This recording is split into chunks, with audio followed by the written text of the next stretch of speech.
Assalamualaikum warahmatullahi wabarakatuh. Pemirsa sekalian, saat ini kita akan belajar memahami bahasa Arab, dan ini pelajaran yang sangat mendasar, bil khusus untuk para santri yang belajar awal tentang bahasa Arab ya. Hakikatnya pemirsa sekalian, para pembelajar yang hebat, segala sesuatu ungkapan atau kalimat atau kata atau simbol bunyi bahasa itu sesungguhnya memiliki arti. Namun artinya itu kadangkala memang tidak diperuntukkan untuk semua kalangan atau publik atau umum. Kadangkala istilah itu diperuntukkan secara khusus untuk kalangan tertentu. Tetapi secara keseluruhan, semua lambang bunyi, lambang bahasa atau simbol atau kata atau huruf sekalipun itu memiliki arti. Hingga artinya belum diketahui. Kecuali oleh yang menuliskannya atau menyampaikannya atau menyatakannya.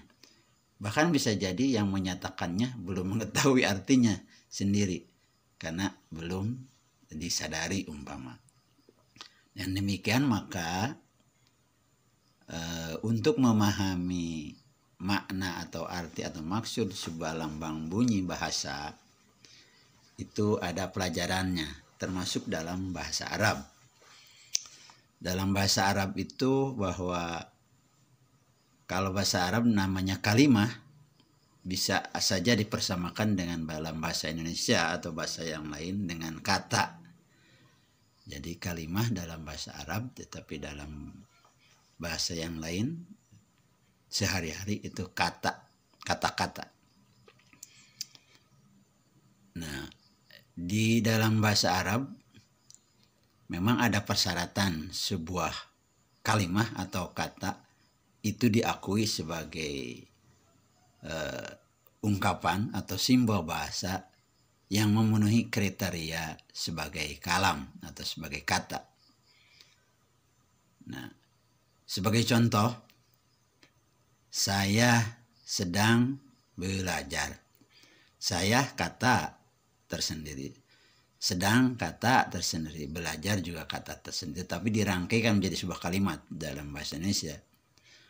Maka itu memiliki arti bahwa saya dalam hal ini sedang melakukan sebuah aktivitas, yaitu dalam rangka belajar atau memahami sesuatu atau untuk taklim.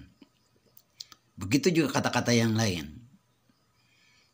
Aku pergi, menolong, melihat, membaca, dan semua ungkapan-ungkapan lain itu sesungguhnya adalah kata.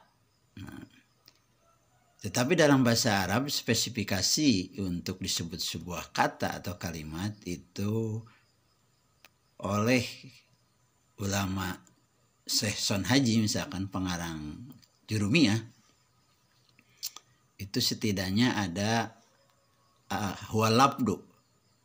Satu, syaratnya lapad. Dua, al-murakabu, yang merupakan susunan, artinya tersusun dari beberapa unsur atau bagian. Al-mufidu, yang memberi faidah atau manfaat atau arti atau maksud atau kehendak.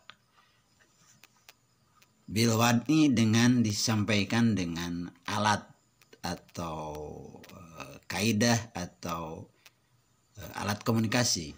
Dalam ini disepakatinya dengan penuh kesadaran.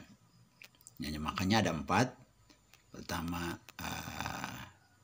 alabdu berupa lambang bunyi, alabdu al-murakabu, kemudian tersusun al-mufidu berfaedah, berfaedah, bil wad'i, dengan disampaikan dalam keadaan sadar, artinya memang sengaja melakukan, menyampaikan atau mengkomunikasikan. Nah, dari semua kata-kata atau kalimah dalam bahasa Arab yang ada dalam di dunia ini, di bahasa manusia ataupun bahasa yang lain, itu dalam pemahaman atau pembelajaran dasar seperti saat ini, itu sesungguhnya ada tiga kategori. Yang pertama namanya isim, yang kedua fi'il, yang ketiga huruf atau harf. Nah, itu kategorisasi dari semua kata-kata atau kalimat dalam bahasa Arab. Memang pendekatan untuk Syekh Shon Haji dalam kitab Jurumiyah ini adalah pendekatan ilmu bahasa Arab yang akademis. Artinya bergerak atau berada pada kalangan pembelajar keilmuan. Jadi bahasa akademik, bukan bahasa percakapan biasa, bukan bahasa sehari-hari.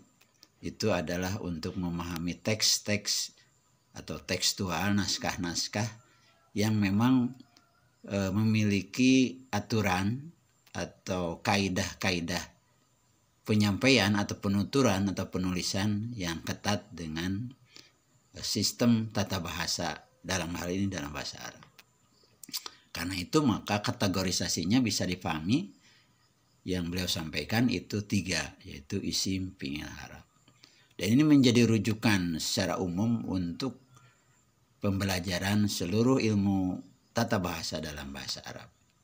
Baiklah, kita anggap saja tiga ini memang patokan sesuai kaidahnya yang tadi, isim, fi'il, harf. Nah, secara gamblang atau secara umum bahwa memahami kalimat dalam bahasa Arab atau kata dalam bahasa yang lain itu apabila ukurannya, apabila si kata atau kalimat tersebut dalam bahasa Arab, kalimat itu memiliki arti tersendiri yang artinya lepas, seperti saya, artinya memang jelas mengungkapkan, menyampaikan sebagai perwakilan, sebagai tanda dari, kalau dalam ilmu yang lain itu menjadi penanda atau lambang dari yang diwakilinya. Kalau saya berarti mewakili orang pertama yang berkata, itu simbolnya kata saya. Nah, berarti memiliki arti tersendiri bahwa saya adalah simbol atau bahasa atau ungkapan yang mewakili orang yang berbicara yang pertama. Nah, itu. Sedang itu berarti menunjukkan waktu, berarti dalam proses. Gitu, sedang berarti memang lagi dilakukan. Belajar juga sama, aktivitas yang dilakukan, yang saat ini dilakukan dalam hal melakukan aktivitas untuk meningkatkan setidaknya pengetahuan atau pemahaman. Masing-masing memiliki arti yang terlepas, dan itu digabungkan menjadi sebuah arti yang lebih sempurna. Karena itu maka kalimat isim, fi'il, harf itu harus memiliki arti untuk dirinya sendiri. Demikian secara keseluruhan makna kalam atau kalimat atau kata dalam bahasa Arab. Jadi apabila ada satu kata atau satu simbol atau satu huruf disampaikan dan itu memiliki arti, maka itu sudah cukup disebut kata. Demikian, kita berjumpa lagi pada pertemuan berikutnya. Wassalamualaikum warahmatullahi wabarakatuh.